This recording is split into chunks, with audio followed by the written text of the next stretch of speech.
Apocalypse chapitre 10.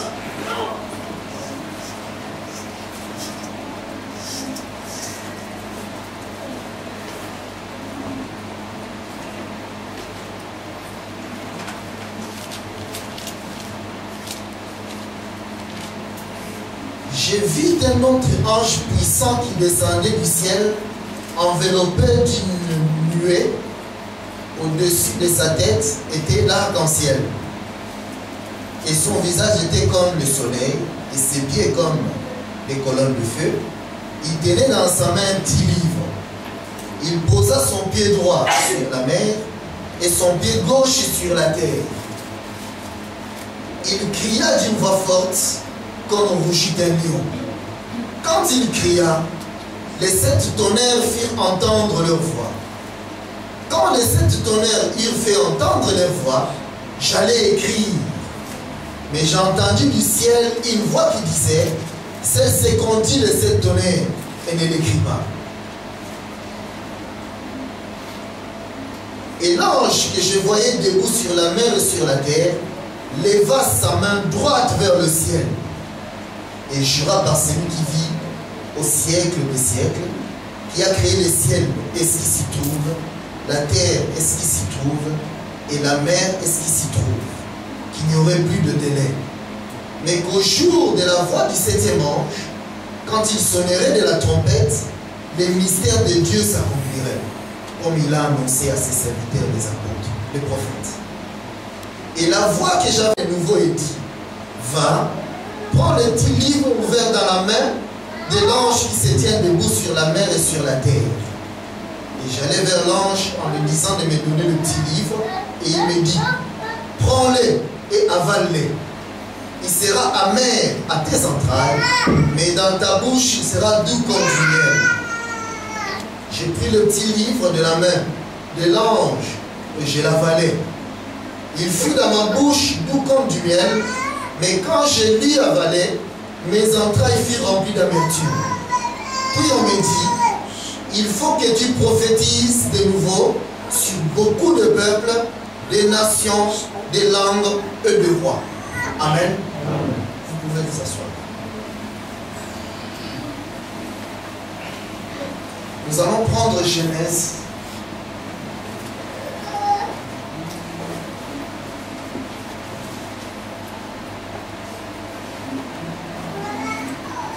Exode pas. Exode 4.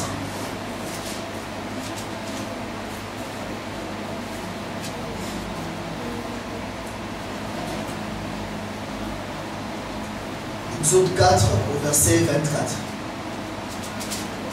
Pendant le voyage, en un lieu où Moïse passa la nuit, l'Éternel l'attaqua et voulut le faire mourir.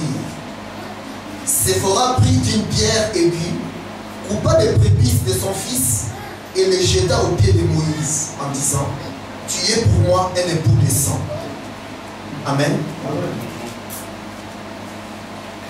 Nous sommes toujours en train de parler de cet homme que Jean avait vu. Rappelez-vous, nous sommes toujours dans l'enseignement sur la divinité de Jésus. Toujours. Seulement nous avions ouvert plusieurs portes. Dans certaines, nous nous sommes attardés. Mais nous continuons notre chemin.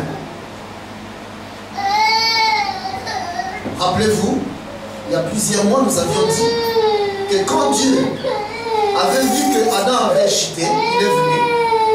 Il a dit au serpent que je donnerai un jour la postérité à la femme et sa postérité s'écrasera la tête. Nous avions dit que c'était la promesse de l'enfant à venir. Cet enfant que Dieu devait donner à la femme.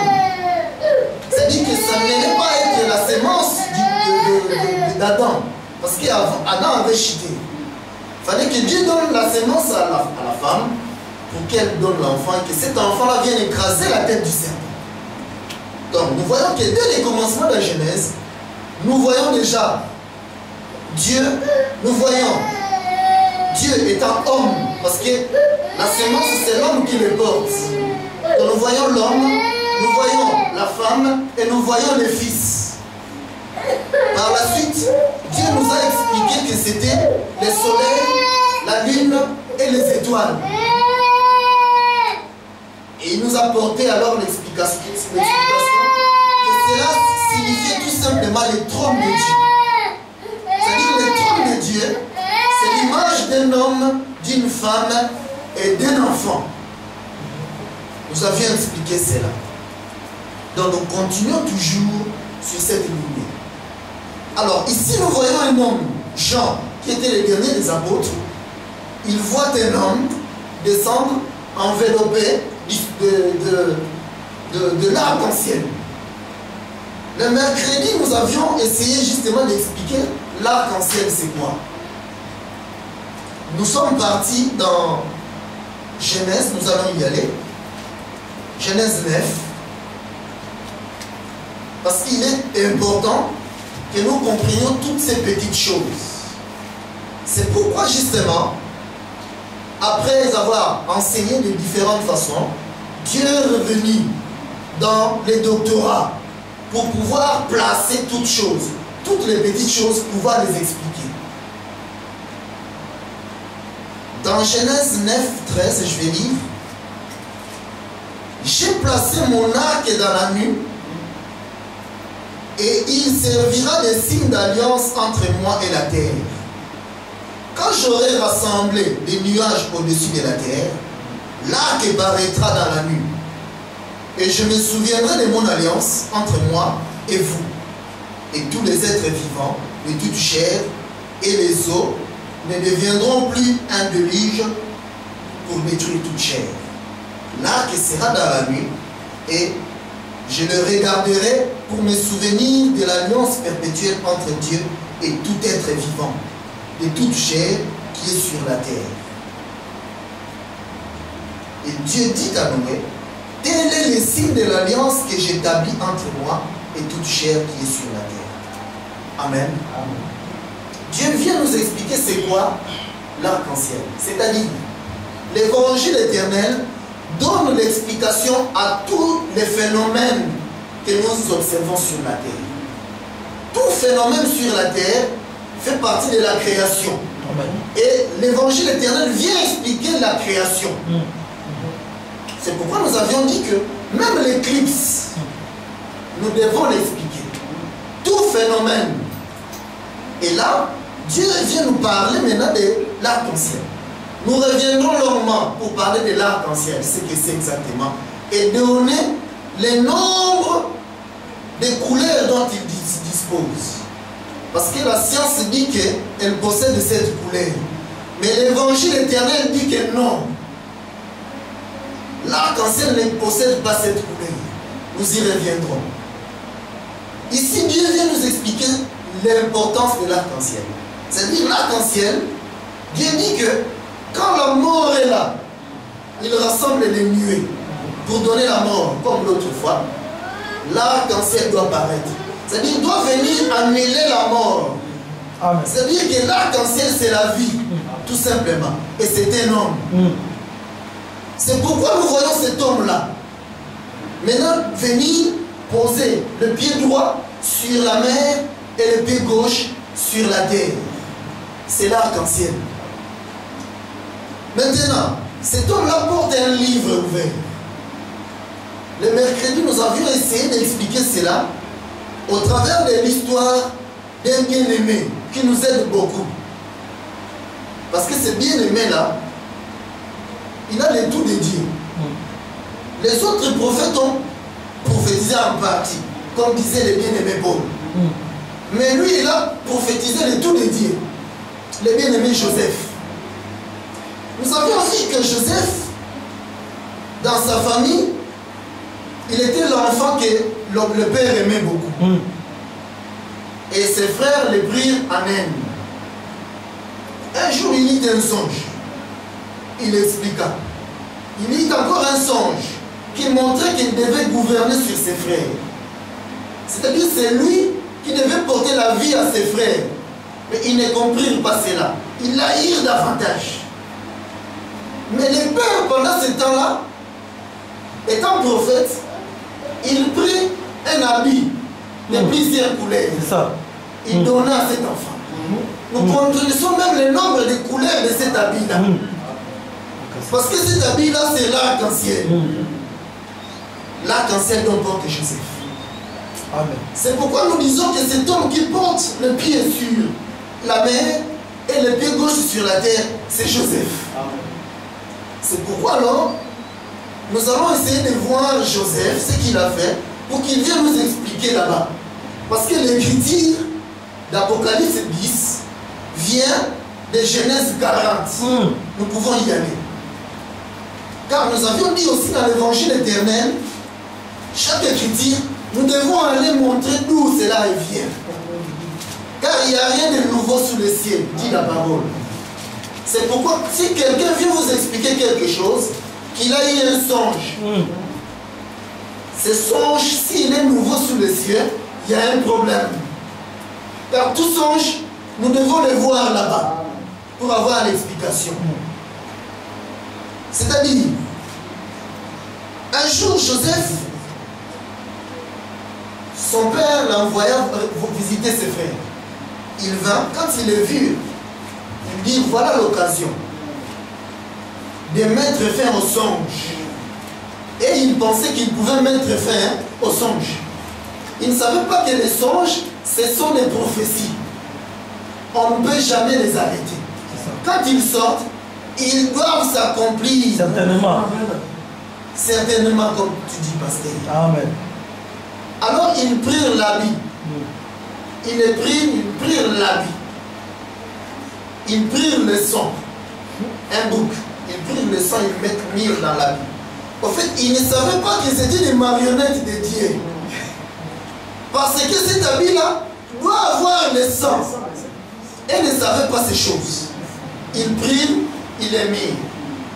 Ils irent montrer à leur père pour constater la mort. Le témoignage. Le témoignage, comme tu dis, pasteur. Quand le père regarda, voilà, il est mort. Pendant ce temps-là, il partit en Égypte. Nous allons recommencer notre dessin. Ça, nous l'avions fait mercredi. Nous avions dit l'autre jour que, au travers de Jonas, Dieu nous a montré aussi cette image. C'est-à-dire, le pied gauche, nous avions dit que c'était Ninive. Et le pied droit était posé sur le bateau. Le bateau, c'est-à-dire le peuple qui avait eu la primaire d'être prêché par Jonas. Et ils ont compris que non, Jonas, ce n'est pas un homme ordinaire. Nous devons aller les réveiller pour qu'ils puissent déballer son colis. Alors ils l'ont reçu, ils ont jeté leur Dieu, ils ont adoré les dieux vivants, les dieux de Jonas. Et ce n'est que par la suite que Jonas est parti maintenant voir Ninive. Nous avions dit que Ninive représentait Israël. C'est-à-dire, après que Dieu ait fini de traiter avec nous qui sommes dans le bateau, il ira voir maintenant les habitants de Ninive. Ils se repentiront et seront sauvés. Alors, la même image, Dieu revient maintenant nous l'expliquer autrement. Parce qu'il est toujours comme ça. Il ne fait que se répéter. C'est ça sa faiblesse. Il ne fait que se répéter. Mais pour la meilleure compréhension de ceux qui doivent comprendre. Amen. Amen. C'est pourquoi alors, nous voyons Joseph en Égypte.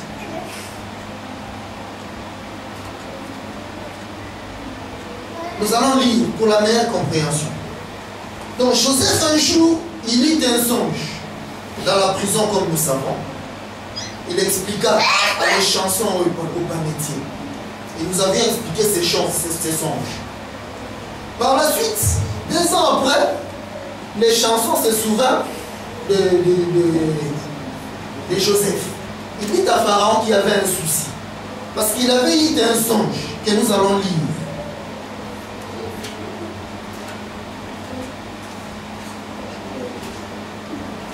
Nous allons commencer au 41, au chapitre 41. Au bout de 2 ans, Pharaon eut un songe. Voici, il se tenait près du fleuve. Et voici cette vache belle à voir, et grâce les chèvres montèrent hors du fleuve, et se mirent à paître dans la prairie. Cette autre vache laide à voir et maigre de chair montèrent derrière elle hors du fleuve, et s'étèrent à leur côté sur le bord du fleuve. Les vaches laides à voir et maigres de chair mangèrent les 7 vaches belles à voir et grasses de chair, et Pharaon s'éveilla. Il s'est rendormi et il eut un second songe. Voici 7 épis gras et beaux montèrent sur une même tige. Et 7 épis maigres et brûlés par le vent d'Orient poussèrent après eux. Les épis maigres engloutirent les 7 épis gras et pleins. Et Pharaon s'éveilla. Voilà les songes. Nous allons sauter jusqu'à 32. À 25, pardon. Verset 25. Joseph dit à Pharaon, ce qu'a rêvé Pharaon est une seule chose. Dieu a fait connaître à Pharaon ce qu'il va faire. Les 7 vaches belles sont 7 années. Et les 7 épis beaux sont 7 années. C'est un seul songe. Les 7 vaches décharnées et laides qui montaient derrière les premiers sont 7 années, et les 7 épis vides brûlés par le vent d'Orient seront 7 années de famine. Ainsi, comme je viens de le dire à Pharaon, Dieu a fait connaître à Pharaon ce qu'il va faire. Voici, il y aura 7 années de grande abondance dans tout le pays d'Égypte. 7 années de famine viendront après elle, et l'on oubliera toute cette abondance au pays d'Égypte, et la famine consumera le pays. Cette famine qui suivra sera si forte qu'on ne s'apercevra plus de l'abondance dans le pays. Si Pharaon avait le songe s'est répété une seconde fois, c'est que la chose est arrêtée de la part de Dieu. Amen. Et que Dieu s'est hâtera de l'exécuter.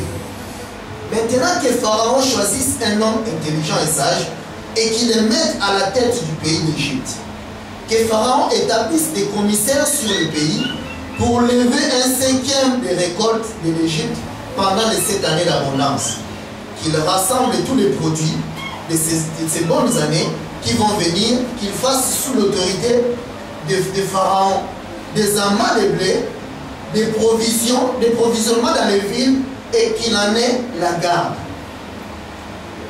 Ces provisions seront en réserve pour le pays, pour les 7 années de famine qui arriveront dans le pays d'Égypte, afin que le pays ne soit pas consumé par la famine. Et Pharaon dit à ses serviteurs, trouverions-nous un homme comme celui-ci, ayant en lui l'Esprit de Dieu? Et Pharaon dit à Joseph, puisque Dieu t'a fait connaître toutes ces choses, il n'y a personne qui soit aussi intelligent et aussi sage que toi. Je t'établis sur ma maison et tout mon peuple. Et tout mon peuple obéira à tes ordres. Le trône seul m'élèvera au-dessus de toi. Pharaon dit à Joseph, vois, je te donne les commandements de tout le pays d'Égypte. Pharaon ôta son anneau de la main et le mit à la main de Joseph, et le revêtit d'habits de fin lin, et lui mit un collier d'or au cou. Il le fit monter sur le char qui suivait le sien, et l'on criait devant lui à genoux. C'est ainsi que Pharaon lui donna les commandements de tout le pays d'Égypte. Il dit encore à Joseph, je suis Pharaon, et sans toi, personne ne lèvera la main ni les pieds dans tout le pays d'Égypte. Pharaon appela Joseph du nom de Safnat Penache. Comprenez? Et il lui donna pour femme Asnat, fille de Potiphéra, prêtre d'Orient. Et Joseph partit pour visiter le pays d'Égypte. Joseph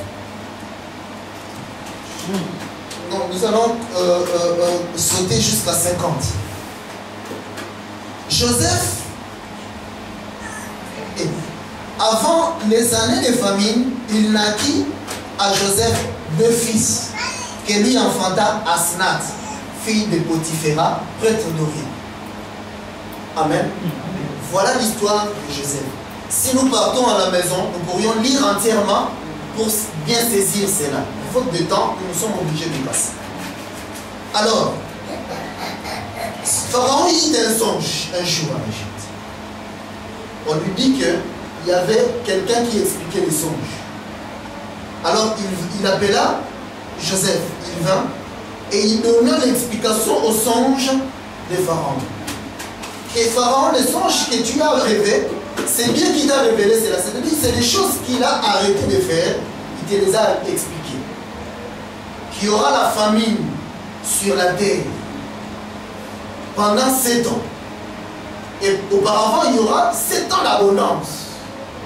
Et qu'il faudra rassembler le blé pour donner la nourriture au temps de famine. Pharaon lui dit alors, mais sur la terre, il n'y a pas un homme qui soit comme toi, un homme qui porte un habit de plusieurs couleurs. Alors toi, je t'établis. Il prit son anneau royal. C'est-à-dire à ce moment-là qu'il a porté l'anneau, il est devenu Pharaon. Et partout quand il passait, tout genou fléchissait. Et nous prononçons le nom de celui-là. Maintenant, il commença alors à amasser la richesse. Et puis, la famine vint. Nous revenons alors sur notre image.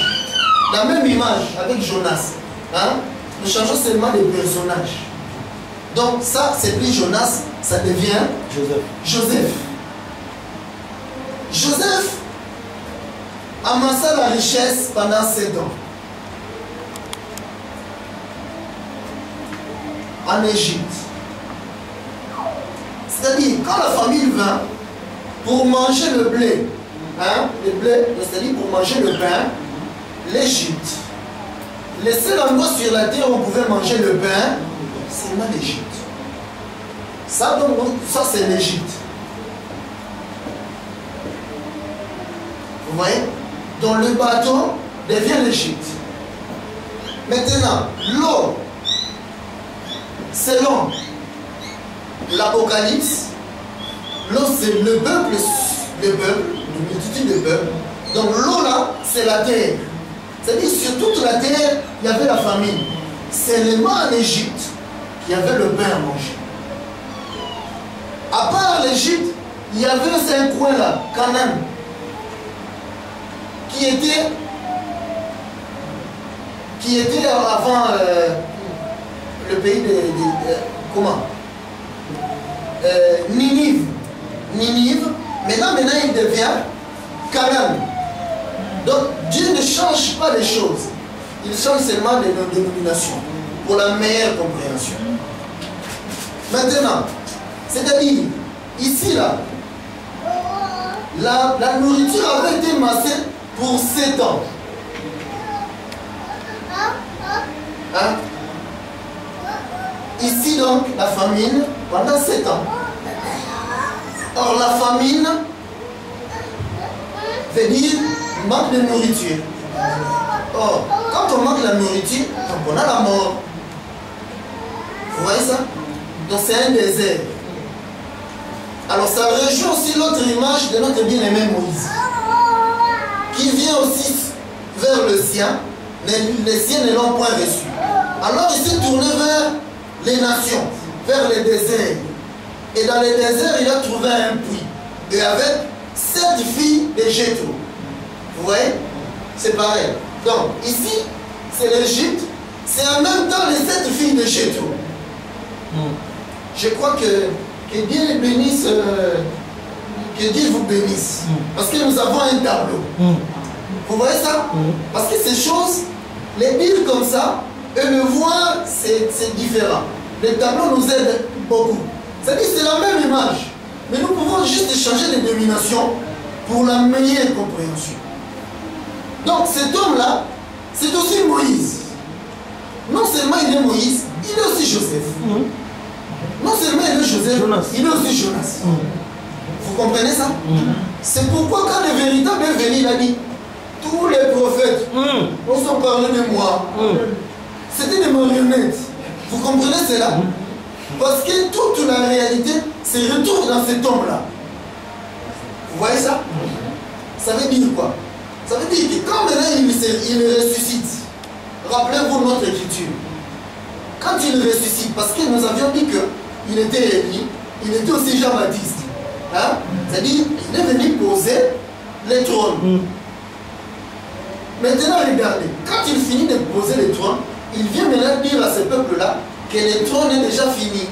Après l'enlèvement, quand il vient, après la résurrection, il vient montrer que le feu est déjà descendu sur le trône. Il montra le poisson, il montra le pain, et lui il est là.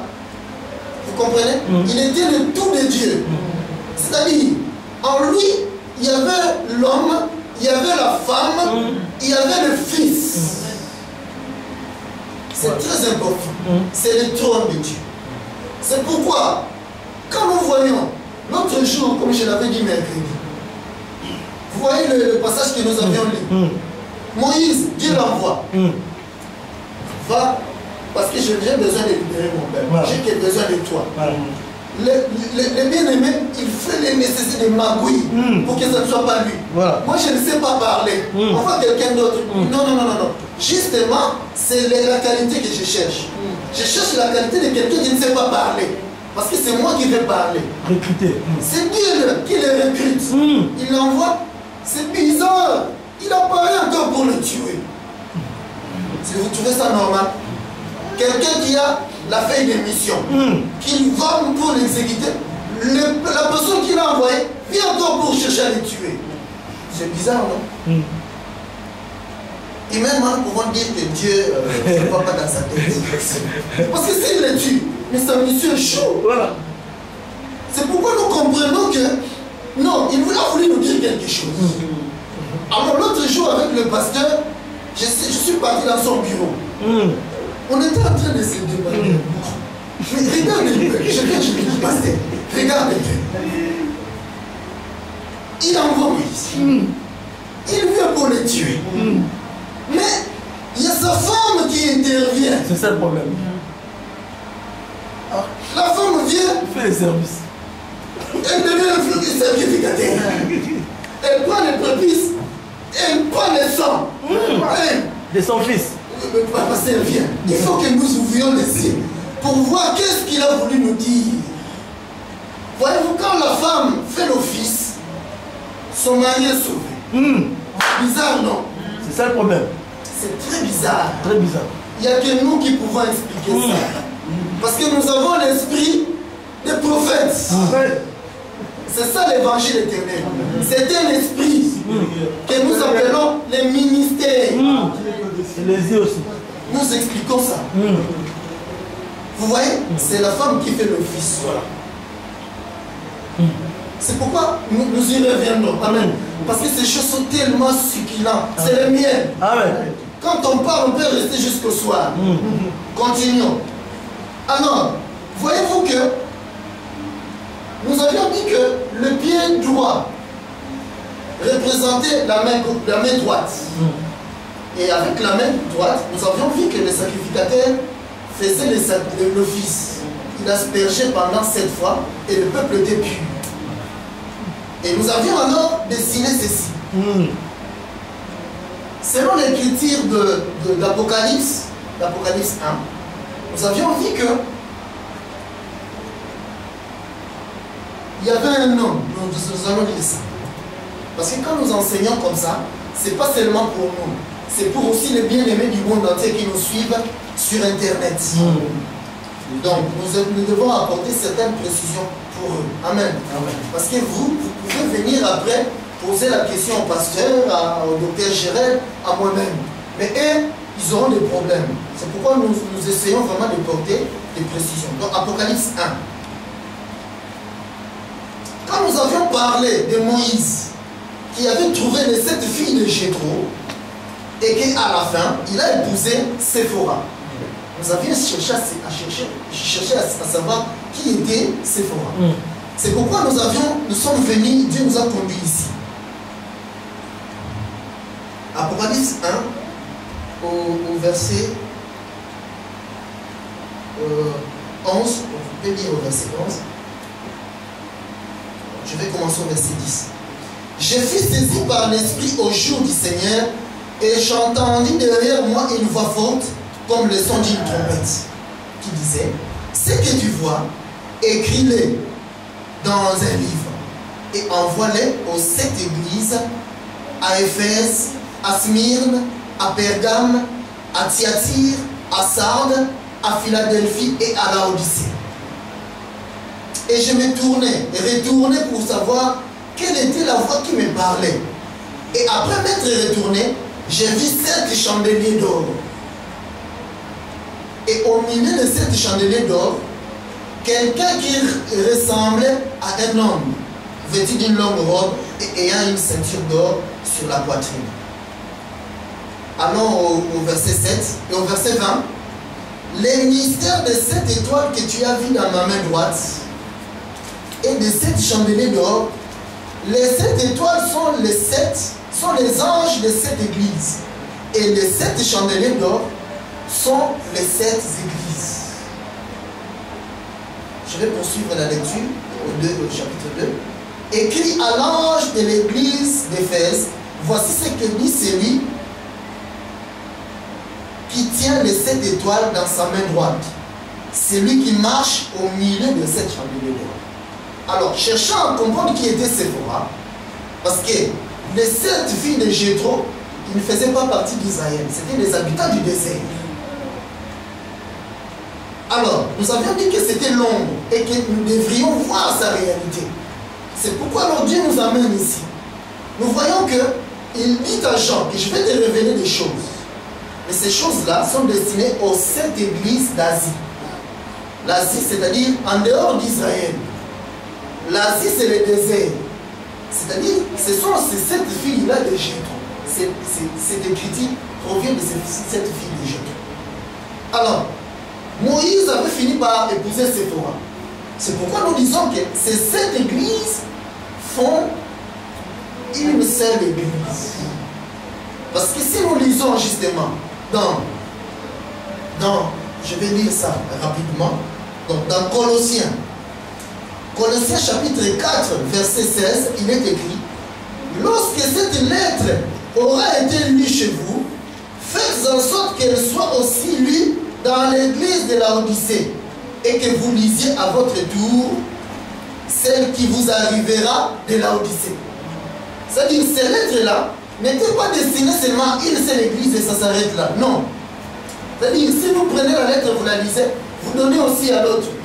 C'est-à-dire, ces lettres étaient destinées à ces 7 églises, pour montrer que c'est une même église.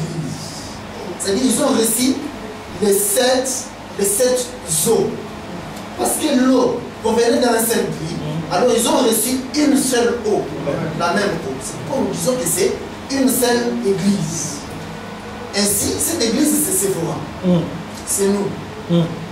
Alors, Dieu vient encore nous expliquer que ce sont les chandeliers. Et que ces chandeliers formaient en réalité donc un chandelier. Mais qu'il vient remarquer une chose, qu'il y a un homme alors qui marche au milieu de cette chandelier. Dans le chapitre 1, il avait juste entendu la voix qui sortait de ces chandeliers. Quand il se retourna alors, il a vu un homme marcher au milieu de cette chandelier. Cela nous a conduit à parler alors du trône de Salomon. Parce qu'il avait dit aussi que la reine de Saba, au dernier jour, viendra condamner cette génération qui lui avait demandé le miracle. Et qu'ici, il y avait plus que Salomon. Nous renvoyons vers Salomon, nous avions alors été voir ce que c'est Salomon.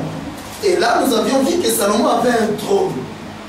Et que son trône comportait 6 marches. Et le 7e où était posé le trône. Et que sur le bord il y avait des têtes de lions. Et sur le trône aussi. En cela, nous avions dit que justement, c'était les trônes de lions. C'est pourquoi justement dans l'Apocalypse 10, nous voyons qu'il crie comme un lion. Parce que c'est un lion. Seulement quand il crie comme ça, c'est incompréhensible. Il faut que les tonnerres viennent expliquer. C'est pourquoi quand il prend maintenant l'explication, lui Jean, on lui dit non. Laisse-les toujours entendre les tonnerres pour le moment. Entendre la voix du lion. Ils auront l'explication plus tard. Vous voyez? Maintenant, nous avions expliqué que les trônes de Salomon, alors, Salomon, quand il veut aller s'asseoir pour dire, il devait donner sa face, tourner sa face vers les escaliers. Parce qu'on ne monte pas les escaliers en reculant. Ce serait, on va vous amener à l'hôpital psychiatrique. Donc, on monte les escaliers en face. Or, si ces marches sont alors les chandeliers qui éclairent, parce que les chandeliers, ce sont la lumière, c'est-à-dire ils éclairent la face de Salomon qui monte. Alors, nous avions été voir maintenant dans les tabernacles, nous avions dit que les chandeliers étaient posés là où était placé le pain. Il y avait 12 morceaux de pain que les chandeliers devaient éclairer. Vous voyez? Donc le chandelier est destiné à éclairer le pain pour qu'il soit mangé. Voilà. Mais alors, c'est-à-dire, pendant qu'il marche, il est en train d'asperger avec son pied. Il est en train alors de marcher sur ces 6 marches. Et le 7e. Nous avions dit que les 6, c'est les chiffres de l'homme.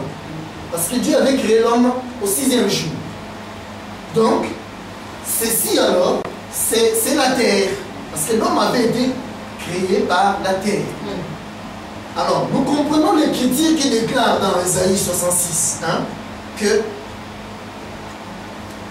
la terre, le ciel est mon trône, la terre, mon marchepied. C'est-à-dire, je marche sur la terre. C'est-à-dire, cette terre-là, c'est là où